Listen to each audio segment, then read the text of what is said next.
Suite à la dernière vidéo que j'ai effectuée concernant les sports de combat, j'ai reçu beaucoup de questions de personnes qui pratiquent du judo ou du karaté. Ce qu'il faut comprendre, c'est que le judo aujourd'hui a perdu beaucoup d'adeptes. Donc, ils ont décidé d'intégrer ce qu'on appelle le Jiu-Jitsu Newaza, qui est différent du Jiu-Jitsu brésilien que je vous avais conseillé. Car dans le Jiu-Jitsu Newaza, comme dans le judo, tu vas retrouver des formes de salutation, d'accord, qui seront en forme d'inclinaison, de génuflexion, de recours ou de prosternation, c'est-à-dire de soujoud. Et même, on demande parfois à des élèves de faire des inclinaisons devant la photo du maître qui est Jigoro Kano, et cela est totalement prohibé dans notre religion. Pourquoi ? Nous avons un hadith rapporté par l'imam Tirmidhi avec une bonne chaîne de transmission. Selon Anas radiyallahu anhu, une personne demandant au prophète sallallahu alayhi wa sallam, une personne qui rencontre son frère ou son ami, peut-il s'incliner devant lui ? Le prophète sallallahu alayhi wa sallam, il dit non.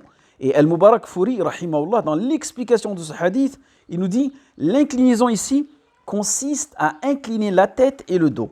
Et le prophète sallallahu alayhi wa sallam a dit non, car cela est semblable à l'inclinaison et à la prosternation que l'on fait lorsqu'on adore Allah subhanahu wa ta'ala. Et Imam Nawawi, rahimahullah, il dit il est détestable d'incliner son dos en toutes circonstances, pour qui que ce soit, en raison du hadith de Anas.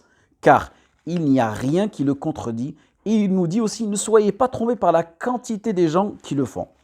Mais vous allez me dire, c'est juste par respect pour l'enseignant ou bien le fondateur de ce sport qu'on fait cela.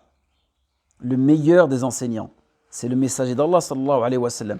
Nous n'avons jamais entendu les compagnons ou jamais relaté que les compagnons faisaient quelconque inclinaison envers d'autres personnes. Bien au contraire, comme mentionné dans le hadith, il les a dispensés de s'incliner devant toute autre personne. Et le musulman, il doit être fier et jaloux pour son culte, que cette inclinaison, que cette génuflexion, ou bien que ce sujoud, cette prosternation ne soit que pour Allah subhanahu wa ta'ala. Cette exclusivité dans les gestes, ne la gardez que pour Allah. Parfait ? Mais vous allez me dire, dans ce cas-là, on arrête de faire du sport ? Non, tu peux pratiquer ce sport-là, mais tout simplement, tu expliques à ton coach que par conviction religieuse, tu ne peux pas faire certains gestes. S'il comprend, alhamdulillah, s'il ne comprend pas, change de club. Et si ce sport-là te l'interdit, comme je vous ai conseillé, dans le jiu-jitsu brésilien, dans le grappling, walillahi alhamd, il n'y a aucune forme de salutation. Voilà.